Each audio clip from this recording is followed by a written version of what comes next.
in British Columbia, the checkoff began as the very first of its kind in Canada, and it was a levy that was first charged in the 1940s. And one of my very good friends who passed away last year, Maury Thomas, was one of the key folks involved in instigating the levy. And at that time, I remember him telling me stories that at that time when they first had the levy, that it was a common practice for the few folks just to sit around the room and say, okay, BC Cattlemen, you get that percent, okay, dairy, you get that percent, and then go home.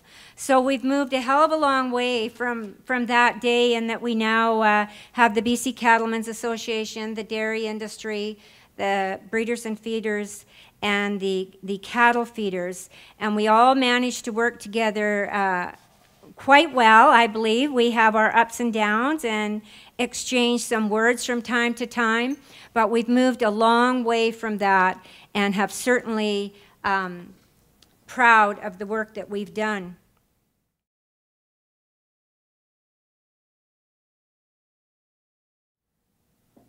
The Cattle Industry Development Council is the body of volunteer representatives elected by provincial cattle organizations to administer British Columbia's checkoff on cattle. The checkoff began as a first of its kind in Canada, a levy charged in the early 1940s.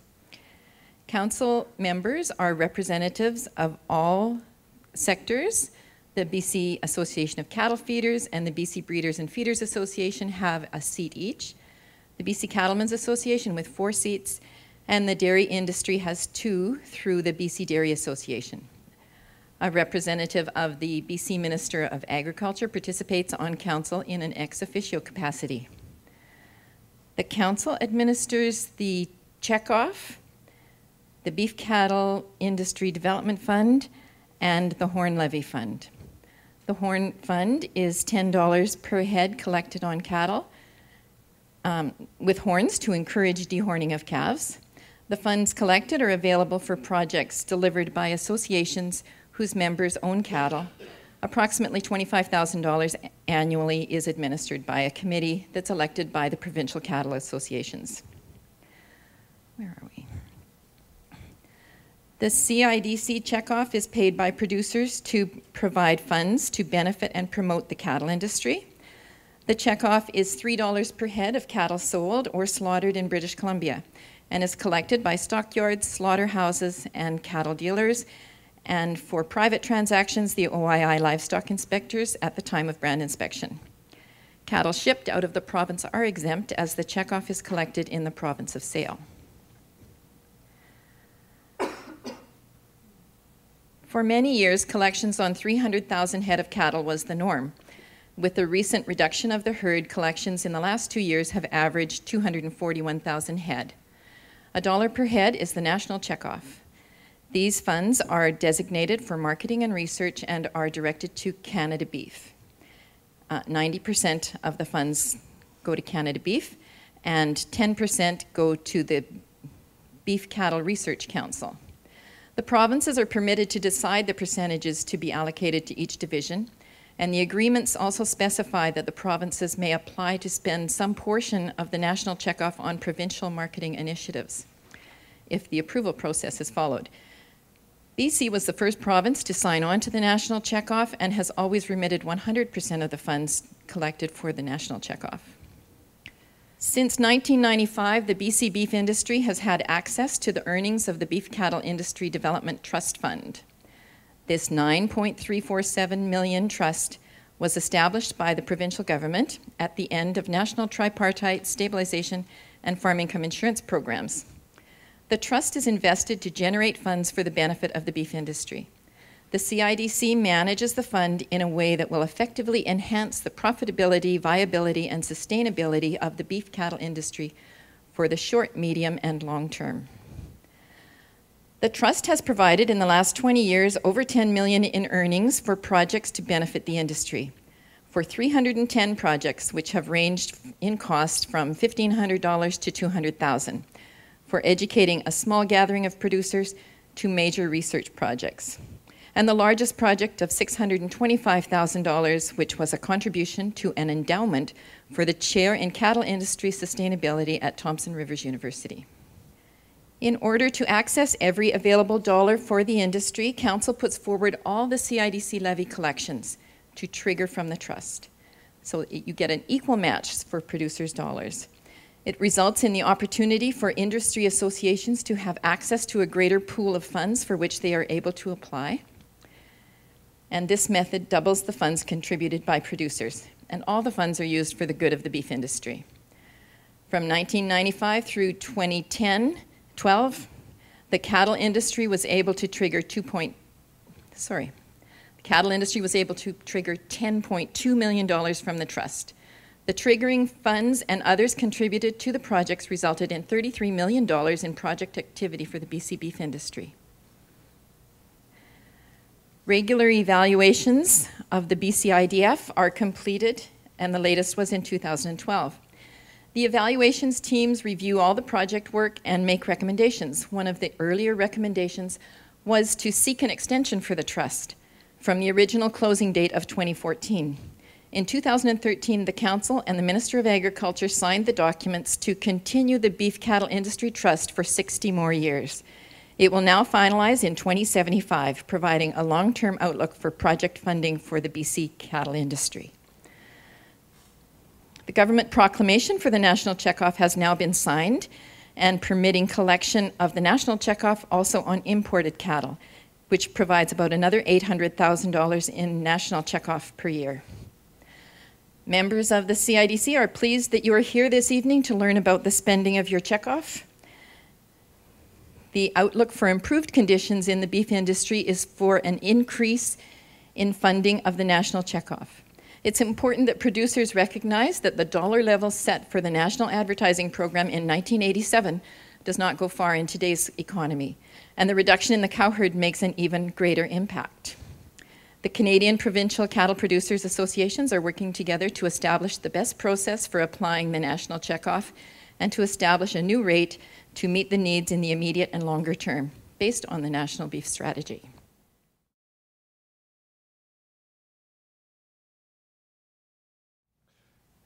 So about a year and a half, maybe a little more than that, we sat down at the table, and it was the first time ever that we came together as an industry with as many as we did. And sitting at the table were each of the provinces from across Canada. Our marketing agency, the Canada Beef Inc., was represented. The Beef Cattle Research Council was represented. The Canadian Beef Breeds Council, the National Cattle Feeders were there, and who am I missing? Oh, yeah, and the Canadian Cattlemen's Association were all there. So the objective was to sit down and develop a national strategy that we were all involved in, that we all took part in, that would encompass the different areas that we felt as a group that we needed to go down throughout the next 5 years. So it was putting in place a 5-year plan for all of the industry to follow. And as I say, this is the first time ever that in Canada we have sat down and done that. That is quite an accomplishment because, as Linda pointed out, you sit at the CIDC table, usually you agree, not always do you agree. The same thing with all these other groups. And so to sit down and be able to develop this was extremely important. We've definitely seen a decade of change, and this was why we felt that it was key to do it. We've seen drought, BSE, ethanol, grain oil prices. We can go through the list. They're up there. Global supplies are tight. How do we accommodate that? How do we go into it, and how do we build upon it? The national strategy, we went through who the players were. I guess if I would have gone to this slide first, I could have read it and not relied on the rest. The process was that we sat as a group around the table, put it together, but then it went back to the other groups, and they put together the drafting committee, and they sat down and put it to paper. They built the plan from the direction of those around the table. The strategy can be seen at this website, www.beefstrategy.com. Very collaborative approach. So the vision and mission was a dynamic profitable Canadian cattle and beef industry. I think that it was actually probably one of the easiest things we did was come up with that vision in a lot of ways. It was almost fell into place. The mission to be the most trusted and competitive, high-quality beef cattle producer in the world, recognized for our superior quality, safety, value, innovation, and sustainable production methods. We got all the key words, all the key, sustainable, everything. The only thing we missed in there that is very prominent in the strategy is social license. And so these are all the key ones that we're playing to today, but very important in building that strategy.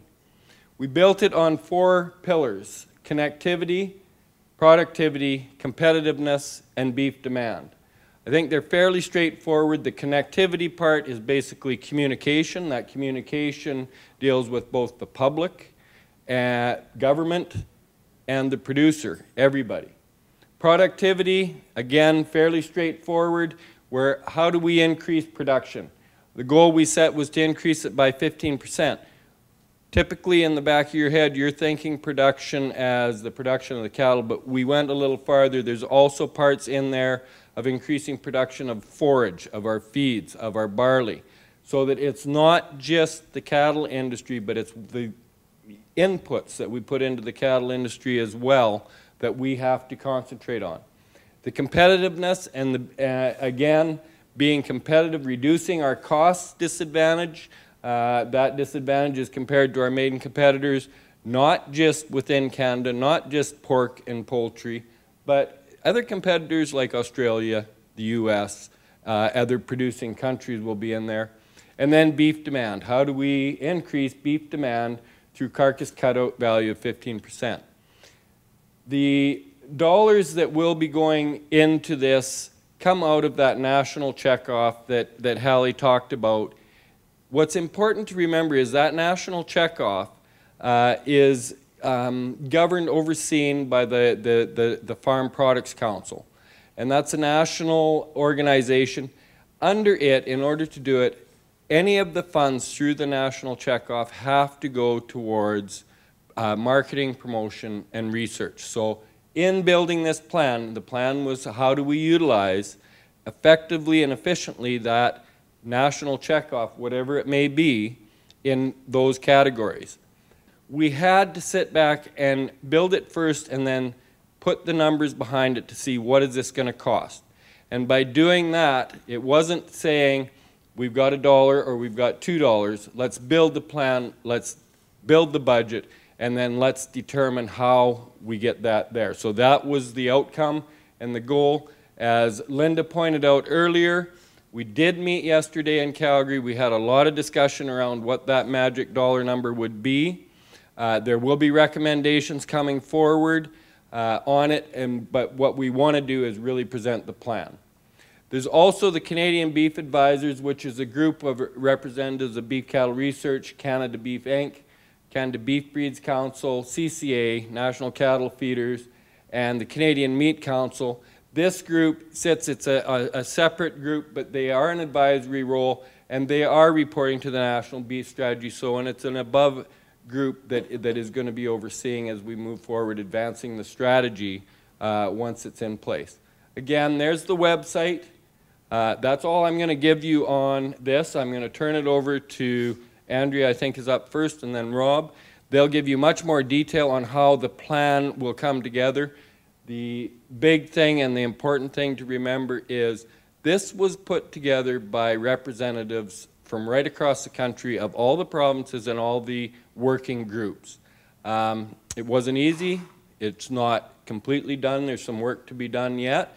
But I think that it is an amazing accomplishment to come to this point in time.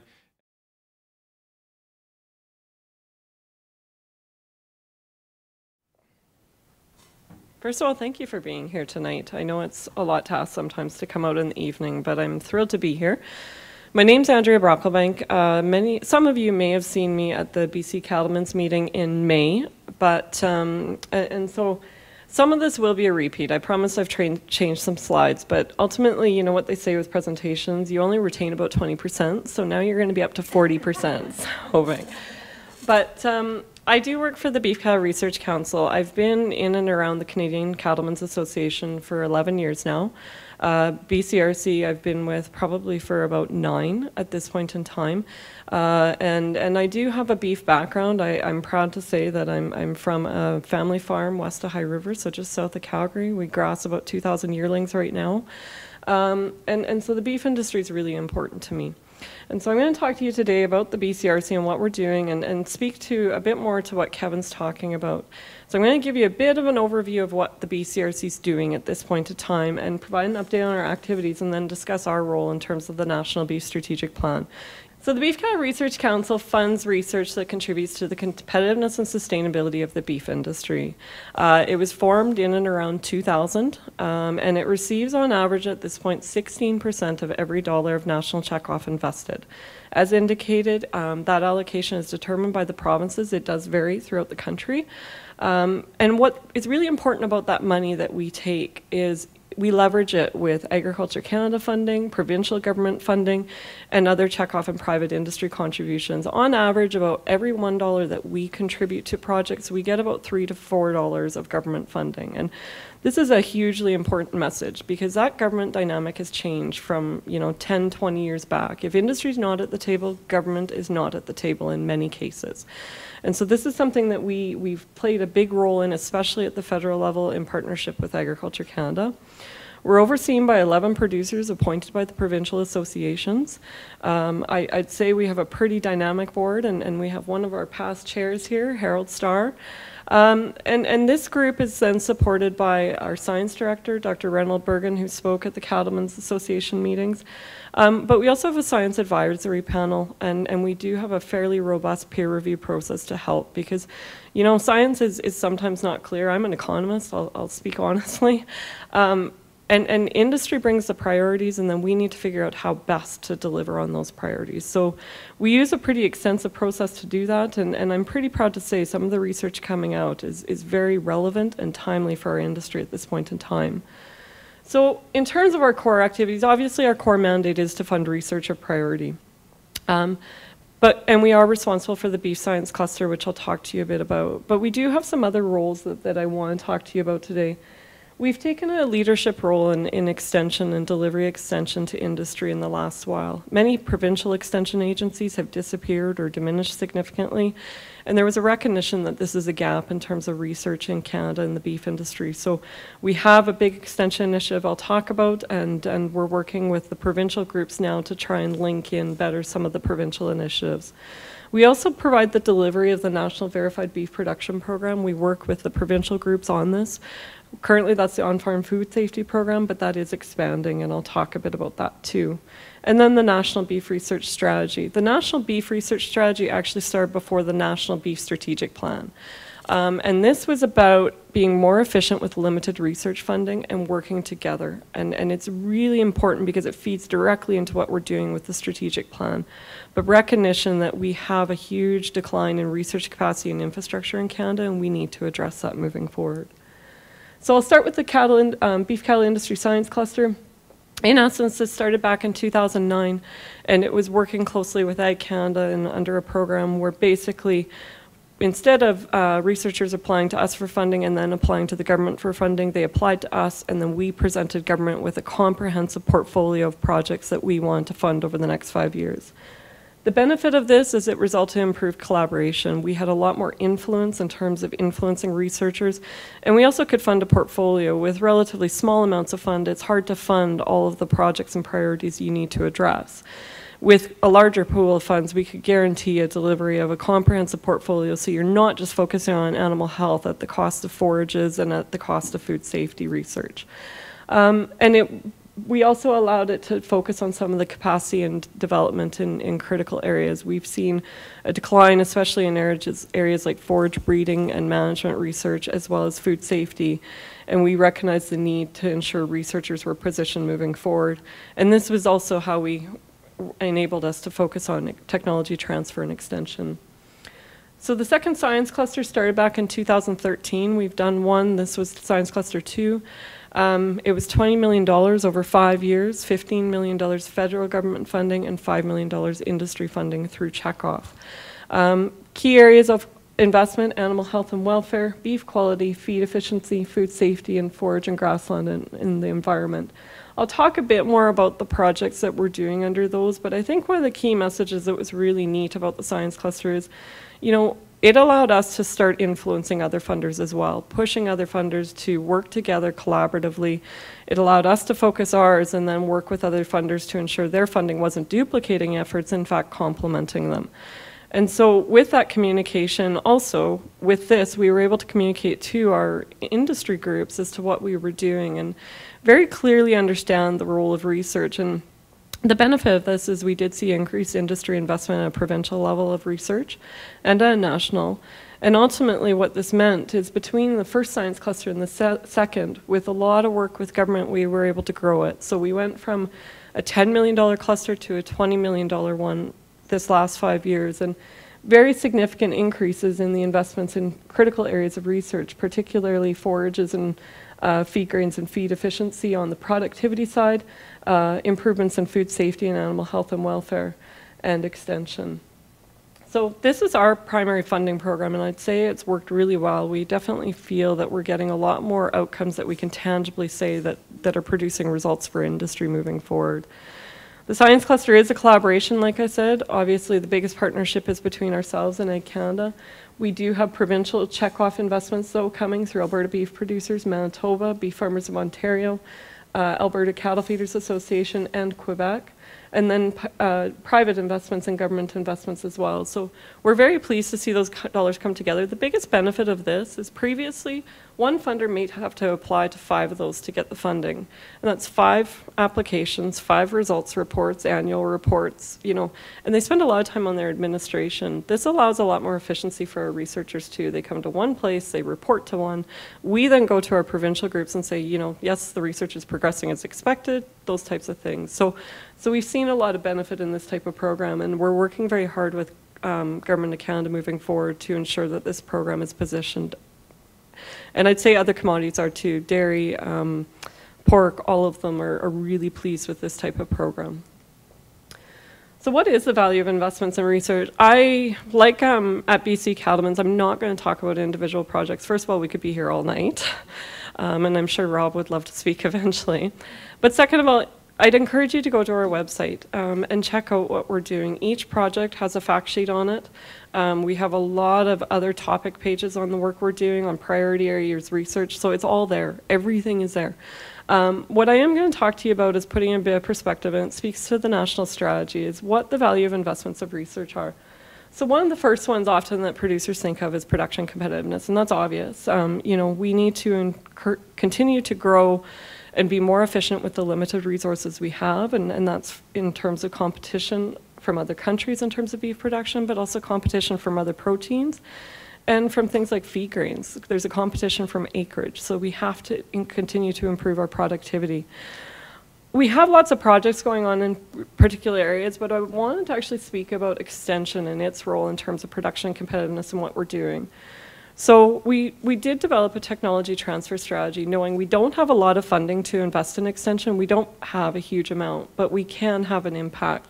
And so we decided, you know, we can't have extension specialists in each province. We can't have field days, but what we can do is develop a comprehensive resource that producers can go to. So we developed the website, beefresearch.ca, and basically we started it. That's the foundation. All the information is on there for everything you want to know.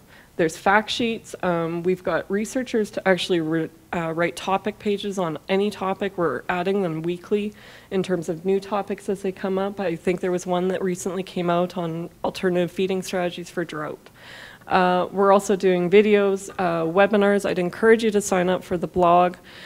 Basically, it's a regular weekly newsletter that comes in your email. You don't have to read it. If you want to, you can, though. And the nice part is I know there's been recently webinars on cow-calf and reproduction failure and mineral supplementation and all of these things. And the nice part about them is you can watch them now, you can watch them later, and we're even making them available on USBs because we know internet access is an issue for some areas. So there's lots of different things we're doing relative to extension, and obviously the biggest thing we see is it's great to do research, but if we don't get it out into industry in a manner that encourages uptake, ultimately that limits it. So some of the other stuff we're doing is around actually doing the economics to the work to help producers make the decisions. Because again, it's fine to have results, but you need to have that economics behind it to give producers the idea that it might actually apply to their operation.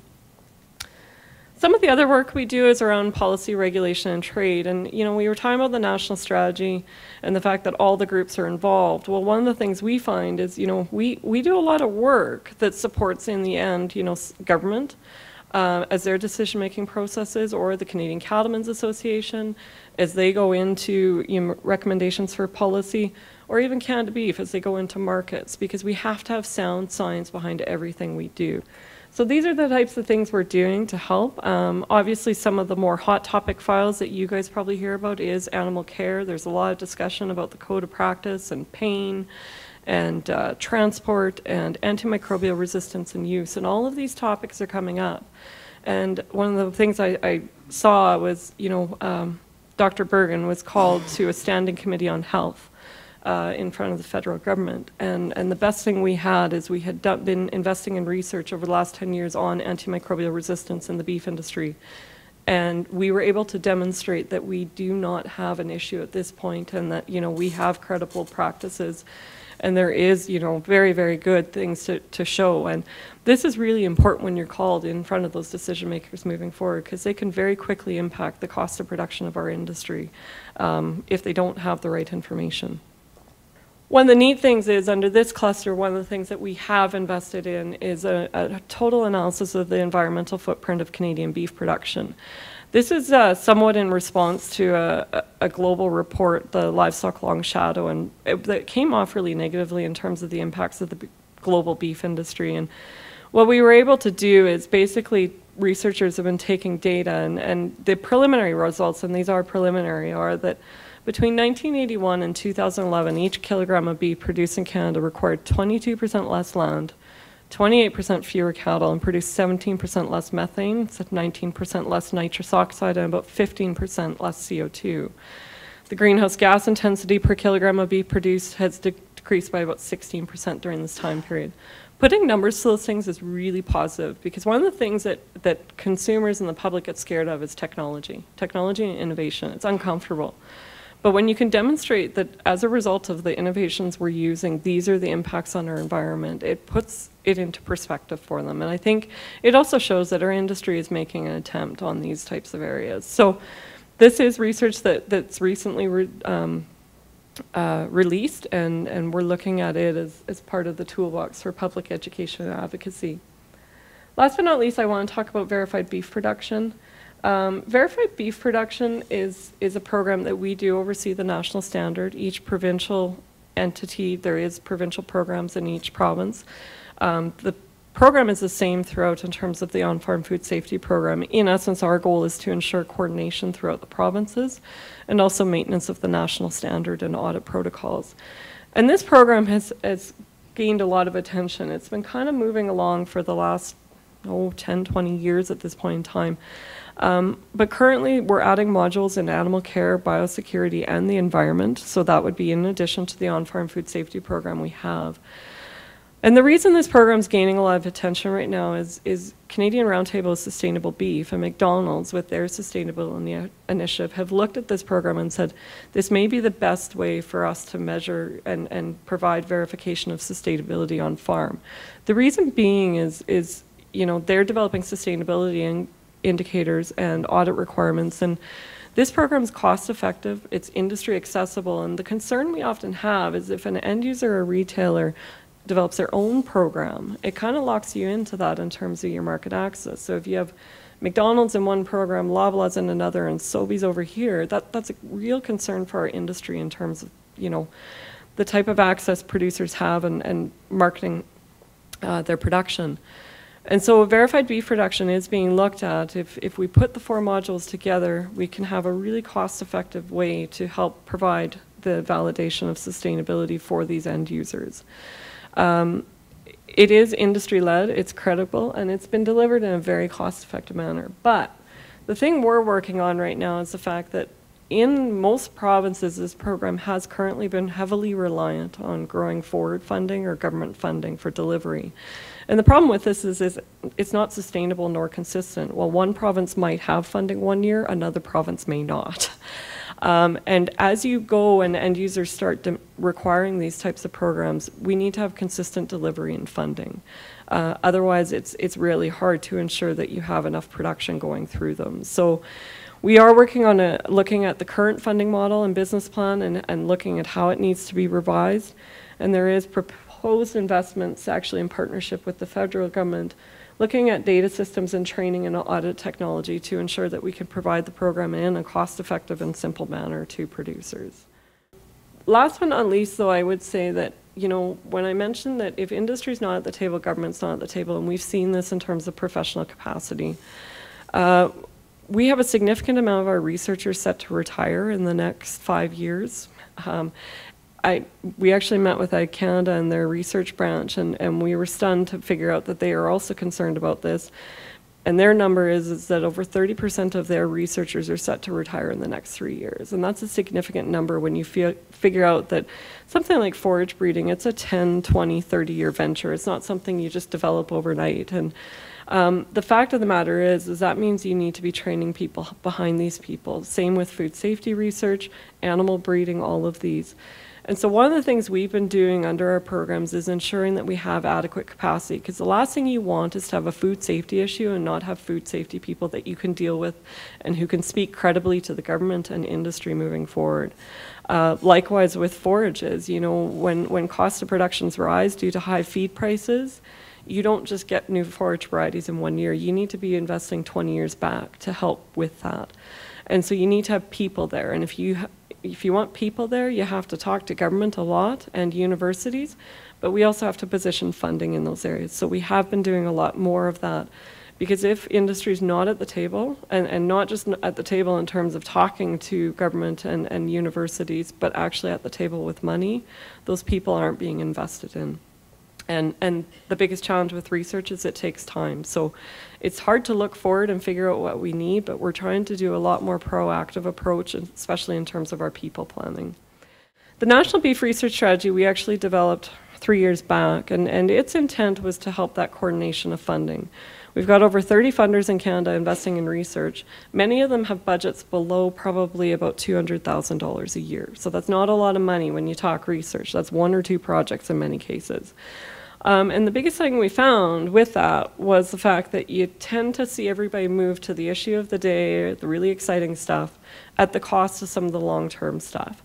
And so what we've tried to do with the National Beef Research Strategy is set out research outcomes for the next 5 years that can be part of the National Beef Strategy, but also that really set out what we should be funding in the cluster, but influencing other funders and what they should fund as well. The strategy is not a fancy thing. Really, it's about communication. We spend a lot of time nationally talking to provincial funders at this point in time. Most provincial funders are working very closely with us, is the good news. What we're seeing is most of the government funding agencies and provincial groups are sharing discussions as to what they're funding, you know, moving forward, what they're looking at funding, those types of things. And the benefit of this is we've reduced a lot of duplication of effort. It also allows us to say, okay, if you're going to fund those areas, we'll go play in another sandbox and ensure we address these areas. This is huge. It doesn't sound very exciting, but it's huge. When you consider the fact that previously, in certain areas, there was just a complete lack of funding because of the lack of the industry investment. So we are seeing very big progress in terms of the National Beef Research Strategy. Our intent is to renew it in 2017, and obviously it directly informed what we put forward to the National Beef Strategic Plan in terms of what we need to invest in moving forward. So what does the next 5 years look like in terms of the strategies? You know, we're committed to working together as funders on the research side. We've recognized that a lot of our role, aside from funding research at a national level, is that coordination, talking with researchers, talking with other funders to ensure that we're working together on both the research funding side, but also, as I said, the extension side. The other thing we're obviously very focused on, and Kevin provided the introduction to, is the beef strategy. I would encourage you to take a look. There's a 40-page document. I'll be honest, it's a heavy read. There's a 6-page document that's easier, and there's even a 2-page one. So pick your pleasure, I guess. The strategy is about working together, and you know, I'll add to Kevin's point that what's really neat is it's research, it's marketing, it's policy, all working together to ensure we're heading in the right directions. The funding around it is, I mean, there is policy funding in it, but that's just recognition of the existing funding under the provincial checkoff groups as well as the Canadian Cattlemen's Association, which is funded by provincial checkoff. And then obviously the national checkoff funding provided through national checkoff to Canada Beef and ourselves. I think the big thing that we're looking under the strategy, the BCRC, when we took a look at what was required over the next 5 years, when we engaged industry in terms of what the priorities were, we engaged researchers, we engaged a huge amount of people to say, where do we need to be in the next 5 to 10 years and what do we need to fund? There was recognition of a few things. First of all, increased checkoff funding allocated to researchers proposed in the following areas. One of them is continued investment in priority research programming. Our current research programming that we're operating at BCRC is not sustainable based on the current checkoff dollar. With declining marketings and basically the knowledge that we had a reserve at one point in time, we cannot, going into Growing Forward 3, we will not be able to afford a $20 million cluster at this point in time based on the current investment. So some about this is maintenance of funding. And the biggest thing to recognize there is, you know, basically the dollar when it started, we're at about 30 cents less just due to inflation at this point in time in terms of cost of research, cost of marketing, all of these efforts. So one of the big things a proposed increase would support is continued investment in priority research programming and maintenance of the next science cluster. We do think that, you know, honestly, the $20 million science cluster is not a, you know, a surplus. In actual fact, I think it's a bare minimum of what our industry needs to see at a national level. I look at the level of priorities and the things we're not addressing and know that if we could grow that bigger, it would be of significant benefit to our industry at this point in time. The other things that we're proposing are strategic investment in research capacity in priority areas, particularly around meat sciences, forages, and feed. In all of these areas, the programs in Canada are very much lacking. Meat science, we do not actually have a national meat science program. And the big thing about meat science is, you know, these are the food safety people and beef quality people that go work in our processing plants. Currently, a lot of them are being brought up from the US. But it's also the work that we need to ensure that we can demonstrate the quality and safety of Canadian product as we go out and market it, as we position it, and as we identify priorities moving forward. One of the things to know is any production research we do usually has a quality element, because if you're doing alternative feeding strategies, you need to understand if it has an impact on quality. So you have to have those researchers there. And right now we are actually significantly lacking in that area. One of the biggest challenges we find is actually finding researchers who can do that work. Forages and feed. The big thing with forages is we went from about 30 forage researchers to under 10 at this point in time, around forage breeding in particular. And we all know that forage breeding in Eastern Canada is very different from BC, and it's very different from the prairies. So the recognition there is that we can't just have, you know, one. We have to look across the country at what we need to do. We also need to invest in work around research surveillance networks. The one thing is it's great to find an answer on something like antimicrobial resistance, but this is not a static issue. It changes. I mean, bacteria changes itself, the fundamental science. But two, production practices change. And so something like this is something where we have to, we recognize that the work we're doing on antimicrobial resistance, we have to continue to fund on an ongoing basis. So in essence, there's surveillance work that needs to be done, likewise with production limiting diseases and animal health. And this is work that government probably previously would have taken a stronger role, but at this point in time, and government is investing a lot, I will say that, but if industry is not at the table, it's either directed by government in entirety, which is also a concern, but the fact of the matter is if we're not there, we do see an underinvestment. We do see a role in terms of extension to broaden that, to engage the provinces more directly. There's a lot of great provincial work we're doing that you guys are doing that we're discovering, but the one thing we see is often it could be drawn up nationally and dispersed to other provinces. Well, it's not always all relevant. There is some very definite stuff that could be shared. And likewise, internationally, we do see a huge gap in the fact that we're not to the greatest extent capitalizing on what's occurring outside of our own country, other industries, that type of thing. So we do feel there's a role too, that sometimes it's not just about investing in our own research, but taking what other people are doing and adapting it for our industry. So one of the things we are proposing is to basically put in a liaison to help with that. And it might be a couple, because an expert on forage isn't necessarily going to be an expert in animal health. And then there's continued long-term support of the National Verified Beef Production Program, as well as supporting research that supports the Canadian beef advantage relative to food safety and beef quality. So BCRC, when we've looked at it, we've looked at our budget and said, you know, ideally to fund all of these things and get leverage on a 1-to-3 basis with the governments of Canada and our provincial governments, it would cost about 50 cents per every animal market at this point in time over the next 5 years. This number comes from the fact that we totally understand that the herd is in a contraction phase, and even expansion may occur in the next couple of years, but the marketings are reduced at this point in time. You know, I'm very honest with this number. It's always hard asking producers to pay more, but I do clearly recognize that, and so well, what I usually always argue is it has to pass the sniff test of my father. If I'm going to ask him to pay more money, I have to be able to justify. And the one thing I'll say is you know, what we do know around research, it's integral to industry advancement and sustainability.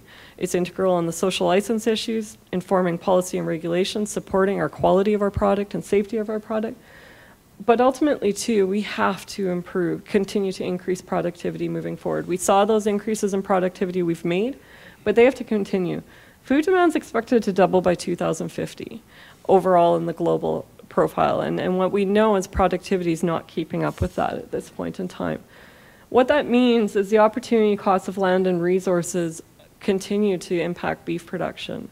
You know, basically there's competition between proteins, but also land for other uses, whether that's urban uses or grain production, you know, in certain regions.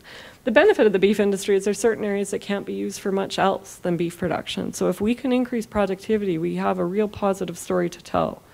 The other things we know is government funding for ag research is under significant pressure. This is negatively impacting, obviously, program funding, but longer term, the bigger concern we have is it's impacting research infrastructure and capacity. So a lack of industry support is a common excuse for cutting programs, and we want to turn that around. We've really focused with our governments moving forward that we're here. We want to work with you very closely. We understand tough choices have to be made. We've especially understood that with Ag Canada and are working with them to ensure that when they're talking about rearranging their programs, looking at researchers, who's retiring, who needs to be filled, we've actually been able to, in the last 3 years, had it such that they call us and they talk to us and we plan together.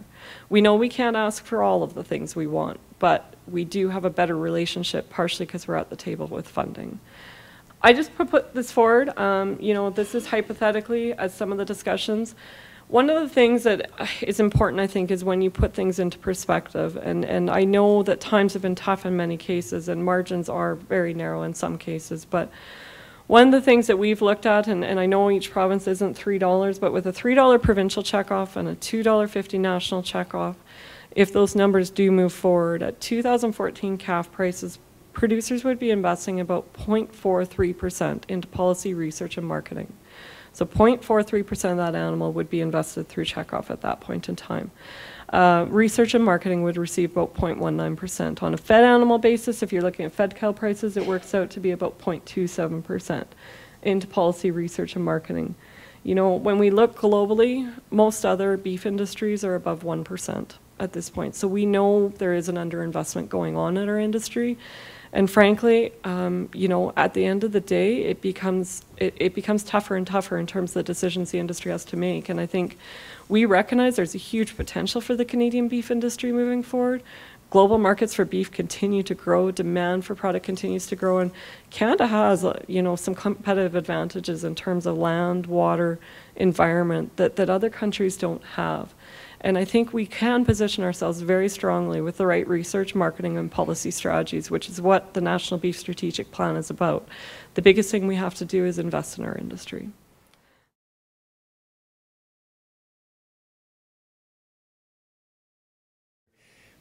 A lot of what we're going to talk about in our presentation at Canada Beef from a marketing and brand and business development perspective. is not much different than what you heard from Andrea. There's a lot of great things going on. There's a strong effort. There's a lot of collaboration. There's teaming up with governments. There's a global context. But we're getting to a point that without a national strategy, and I can say for a fact at Canada Beef, our board, you know, Linda, your participation, I really want to recognize Grant Huffman and his leadership over the last couple of years. Without this national strategy, we're a fractioned, fragmented league. And I'm going to talk a lot about the concept of a league. And if you're a sports enthusiast, think of the NHL, CFL, football, whatever you want. These are strong leagues for a reason, because every team is valued for their differences, for their strengths, and what they bring to the table. But at the end of the day, you're greater than the sum of your parts. The national strategy, I 100% support, and I think it's the greatest thing that we have that's happening right here today that's going to be very successful and I think extremely sustainable moving forward. So I'd like to play a video. It's going to warm us up for what we're going to talk about just now. Thank you.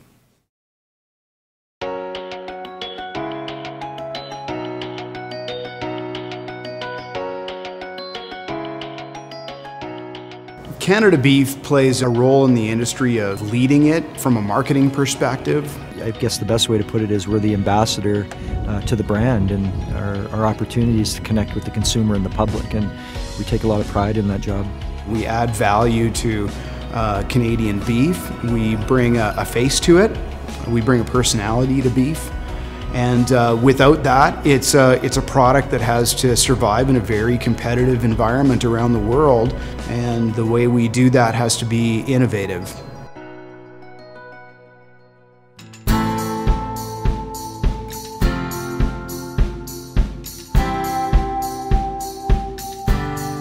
We've spent decades, literally decades, building an industry around the technical prowess of Canadian beef. Now we're getting to that point where we have to start building brand loyalty. And that brand loyalty doesn't come from just talking about science. We need to add an emotional side to that. And that requires a brand that has those emotional capabilities. Ce cahier de charge nous a permis d'aller d'avant dans l'industrie bovine en démontrant notre qualité, de développer la qualité du produit qu'on a fait. Et en plus de ça, de développer le produit, il faut que tout le monde soit conscient, c'est nous, les producteurs, qui est derrière ça. C'est nous, les artisans, qui est derrière ça. Puis il faut qu'on dise notre histoire. We have the responsibility and the importance of being able to connect and talk with the consumer about that quality product being Canada Beef. The interest in understanding the quality and where things derive from and how it got to their plate is something that consumers really want to know. I think years ago it was never asked or never known, and now it's like I need to know before I purchase that product. Everybody's talking, everybody's listening, everybody's comparing notes, and we got to be able to cut through that and communicate with information and facts, and represent ourselves and back up what we say and what we mean. And that to me is the integrity and the DNA of a good brand.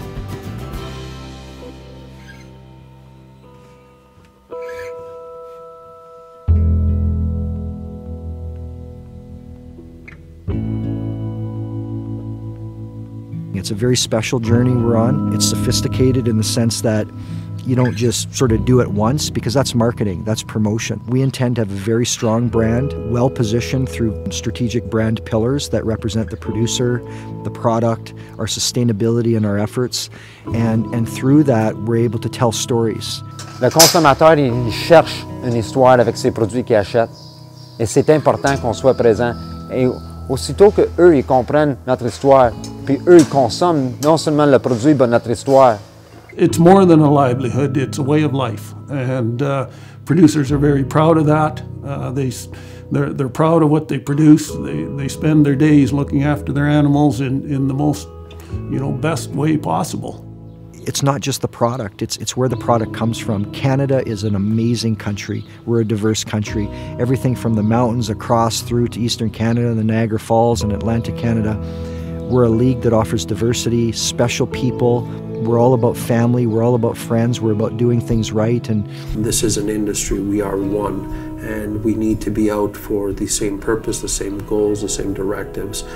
I think we have a league of our own, and I think working together, we're just going to be stronger because of it. We can be stronger in our own associations. We can be stronger team players in those associations. When everyone can check their egos, and when you can say together we're going to do this right, we're going to have solid guiding principles, and we're going to ultimately produce a product that we can be proud of, but people can feel safe and confident about, and that's Canadian beef.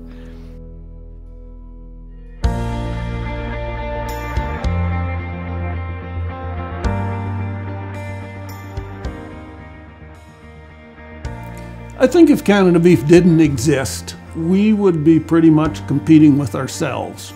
Also, I think we would just become a residual backfill to the US market.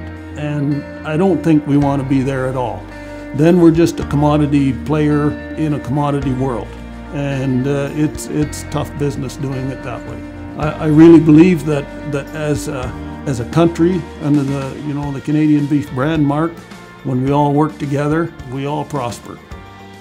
It's an exciting opportunity for us. This is something fundamentally different. This is not a sales pitch. It's not a marketing ploy. This is about a sustainable relationship that we're trying to establish with the consumer. If you have pride in what you're doing it to the best of your ability. You're doing it because you know that the product that you are producing here ends up on someone's dinner plate somewhere in the world. And we want that experience to be an exceptional one for them.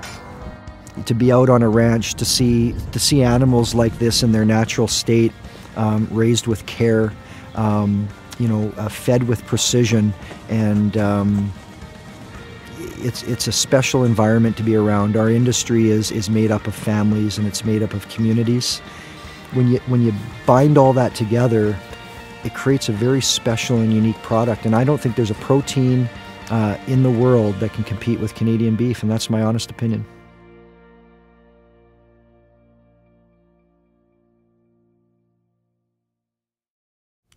So there was a lot said in the video, and for myself, every time I listen to it, there's sort of almost more that's really starting to get me really excited about what it is we're trying to accomplish.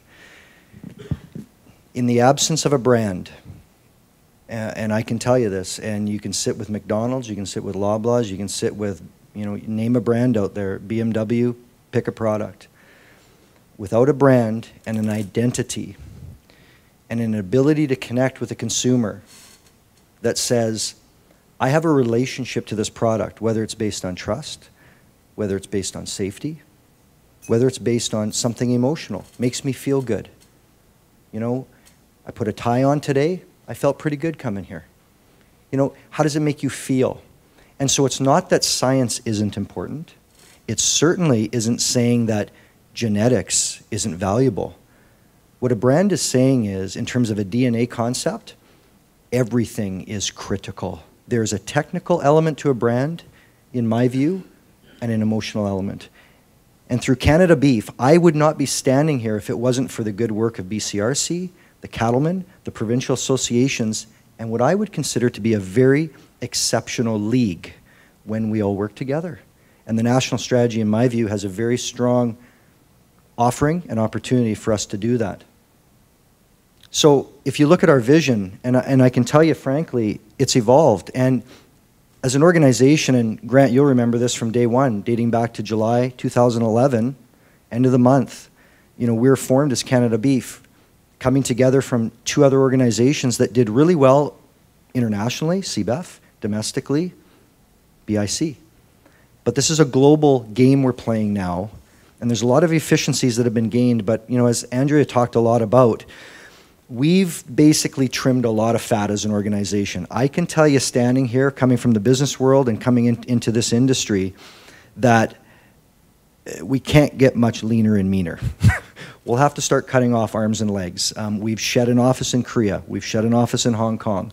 We've downsized about 65% of our staff, thereabouts. It's over half. And I think we're doing great work for what we got, but there's a future out there that we can capture, and we hope that you will embrace our vision. And it is about brand loyalty, and it's about providing growth and opportunity. So when you look at the national strategy, in that demand pillar, the competitiveness, we're here to lead and help create the pull. We need strong technical. We need food safety. We need it all to back us up. The very people in this room are the identity, the faces, the voices, the backbone. At the same time, our reputation is based on all of us doing good too. And we have to hold each other accountable. We have to play fair. We can't circumvent the system and, well, I'm going to follow all the rules and maybe I'm going to try not to. That's not how this works. And the product. All the investments that you make, all the investments that, when I was at Cargill and, look at High River and Guelph, all the investments they make right down to the plant floor, every time they're testing for something, if we don't leverage that and position it accordingly and do great work in a research context and evolve, then it's just a cost because we're not getting ahead. The Canadian beef advantage has to evolve, whether it's through sustainability or verified beef production, BICs, you name it. These are evolutionary opportunities and building blocks. It's like as we grow and mature, DNA gets stronger, not weaker. You got to train your body. You got to feed your body. So the national strategy has the potential to bring us all together and make us more efficient, make us stronger, make us more competitive. And we're also going to anchor this very much so against world-class standards. Our government is very well received, very well valued internationally, very well respected, and we have to support them. And finally, the sustainability piece, and I mentioned how important that is in a brand. And our promise. And this is not our promise as Canada Beef. We see this as our industry's promise. And we talk about each and every day how our beef is produced and delivered with pride and tradition. And I hope and I believe that you all know that and believe that. And we believe it's exceptional as the land on which it's raised, and that it's excellence without compromise. Excellence without compromise, and we will do what is right. And so when we misstep or we trip or we fail, we do better. We learn from our mistakes, and we grow. And our path to measurable value is we don't just sort of get right in it and start spending bucks. We've got a strategy. Everything is on our website, 3wscanadabeef.ca. That video, as you saw, 3Ws, ourlandourbeef.ca. These are key, web pieces. They're educational tools, but it talks about our strategy. It talks about our key objectives that'll drive our business. And there's not 20, 30 objectives. We've got it nailed down to about 4 or 5. And there's a reason for that. You can't do everything. And you can't be everywhere. We don't have an office in certain markets. We don't even play in certain markets. Because for us at Canada Beef, the game has really changed. It's less so about market share. The packers worry about market share, okay? That's their job. They sell the beef. We help them, and what the market is telling us, our retail, food service, and others in foreign markets and domestic, we're focusing on mind share, consumers and the public. If they don't trust and they don't buy, and beef prices are high, and our competitors are priced lower, you can pretty much see where this is going. So when you look at our 3-year business plan, there are some strategic areas that we're calling out in terms of culinary excellence, the way we partner, the way we provide resources. Canada Beef, I can tell you, from my days at Cargill, and now I'm seeing it firsthand through my work at Canada Beef, our staff, our collaborations with other associations like CCA, like BCRC and others, we're experts working on your behalf, and the retailers and the food service and the likes of McDonald's, they're relying on us to help them figure things out. And again, sustainability is just but one example. And this is how I see the world. When I talk to our staff and when the board talks, and Grant, you've seen this and heard this before, you got to find the sweet spot. Every business has their own priorities. Cargill has theirs, JBS has theirs, Cisco has theirs, Overweighty has theirs, Costco has it, everybody's got them. Japan's got theirs, and I could go on. And we have ours. And guess what? The consumers have theirs. They read things on social media, they make opinions, they make judgments. Some of it's fact, some of it's fiction. How do you deal with public relations? How do you deal with all the issues? How do you be proactive? And then finally, our brand partners who spend a lot of money driving their brands, trying to grow their business. And we've got to try to fit all those things together and find that sweet spot. And that's not easy. So what does it look like? It looks like this. In Japan, for example, strong federal support. We're operating branding series. We're not going in and just simply marketing and promoting. This in the context of branding. Minister Honorable Jerry Ritz participating, our chairman, Jack Hextall. These are bloggers, these are media, these are consumers that we're educating and we're interfacing with. These aren't just brokers and meat traders. We do have relationships with them time to time, but we're actually getting closer to those that we're trying to talk to. And you have to be prepared for some tough questions when they ask about BSE or food safety or things like that. As well, we're getting very close to schools and kids and chefs. So we're taking it right to home now. And we're talking about education and training and learning. As well, we're looking at partnerships here in Canada that you've been a part of. But this is a brand strategy, and we had Mark Cohan, the former commissioner of the CFL, come to our annual forum last year. It's a really cool experience because he sat up there with his dad, who's the, guy who basically brought McDonald's and got everything going here in Canada. And the younger and the older Cohan, they're sitting up there, and it was a fascinating conversation to hear them listen. And one of the comments that he talked about was the power of a league. And he turned the CFL around, and many have affirmed that. He's probably going to go down as one of their best commissioners. And the league was starting to fraction. And he's known on record today as we sit here as the guy who's brought it all back together. And I hope the existing commissioner can carry on that tradition. But really, we wanted to take this grassroots and get the consumers with those that we know that matter. And the concept of the CFL and the league, it's uniquely Canadian. Well, Canadian beef, this is going to sound kind of weird, but Canadian beef's uniquely Canadian. It's very special. It's not American. It's not North American.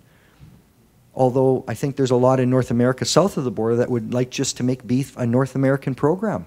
And I'm sure you've heard that. No, Canadian beef is special. We've taken it down to Mexico. We've interfaced with chefs. And we're holding culinary series at top-end 5-star resorts. People are paying thousands of dollars to go to these resorts and basically experience top-end beef. And I had the pleasure of participating in one of these, and we had a guy from California that basically said, where do I get this stuff? So we're in the process right now of taking one of our Make It Beef apps, and you can download it, and I hope you would all download it. We're going to start adding a geo-tracking element to it. So market by market over time, if you're sitting here, could you click on an app that says, where can I find Canadian beef? Because that guy said, when I go home to Fresno, I want to know where I can find it. That's pretty cool. This is an example of federated co-op where we're making it very local. Overweight is a great partner. But these are elements where we've taken a Canadian beef strategy and really drilled it down where it gets raised at home. This has been an extremely successful program for co-op. And I'm sure you've all seen, heard, at least I hope you've tried the sandwich, but the Tim Hortons experience. You talk about leveraged opportunity. For a very small investment, there were millions of dollars invested by Tim Hortons, coast to coast. TV, radio, you walk into a restaurant, there were screens, videos, and they were leveraging our brand. Now that we've got something that they can leverage, I've heard a number of major retailers, major players, and national partners, and global and the like say to me, thank you, because before you were riding our coattail, you were leveraging our brand, and it's not our job to tell your story. It's not our job to save your butt when you're in a problem. Costco was calling us during that E. coli thing, and they were saying, what do we do? They were scared to move. So through our strategy, they can follow a leader. They want us to lead. And the power of the brand has the potential, and it is showing that potential. You look at various resources that we have. This is just a snapshot. If you don't have the Roundup app on your phone, you should have it. This is your connectivity to the very organization that you invest in. Lots of websites, lots of information. One of the toughest things that I think all of us, and I think even provincially you probably struggle with as well, and at Cargill I struggled with it. How do you talk to your stakeholders and keep them informed? You can never do enough. Communicate, communicate, communicate, and just when you think you've communicated enough, do it 10 hours more. And then you hope somebody maybe listened. It's tough, but we're committed to it. And finally, I want to end off on sort of what I'd call the creme jewel. In July 2011, I walked into our first board meeting and I basically said, you know what I think we're going to do? We're going to bring the brand to life. We're going to build a Canadian Beef Center of Excellence. And there were some that said, are you out of your mind? You know, this is, what are you talking about? And, you know, 3 and a bit years later, going on 4 now, in just January of this last year, if you haven't heard, haven't seen, or had the pleasure to visit, and we'd love to have you, we opened the Canadian Beef Center of Excellence. And this is a culinary training technical institute of excellence. It's a global piece. The federal government put a lot of money into it. Minister Ritz and I talked a lot about this. Western Economic Development, huge partner. And this is a long-term investment in the success of our industry. For you, those of you in mixed operations, or at least experience on the grain side, you might be familiar with SIGI, the International Grains Institute. SIGI, a 50-year institution, recognized globally, very technically adept and strong. We've taken SIGI and we've basically doubled it up. We've put a culinary element to it, a training element to it. And we've got a nice, what I would call boutique floor plan and footprint next to our office in Calgary. So we haven't built a Taj Mahal. CAB has a, I'd call it not a similar type of thing, but they've built one down in Worcester, and theirs is really large by design, and they've felt it has always been underutilized. So we scaled ours, it's about 3,800 square feet. And I think, Kevin, you've been through it, and others, and I'm sure you would agree with me. It is something to be seen. But we are more than busy. We've got 3 people working for the center as a part of our staff component, and that thing's running seemingly 24/7. We also have the ability to wine and dine. The last thing you want before a major player, partner, or customer leaves Canada is a bad beefing experience. And trust me, I've been a part of this.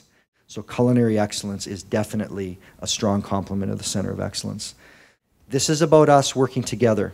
This is about a brand, a go-to-market strategy, and within that, we business develop, not only here at home, but globally. Thank you.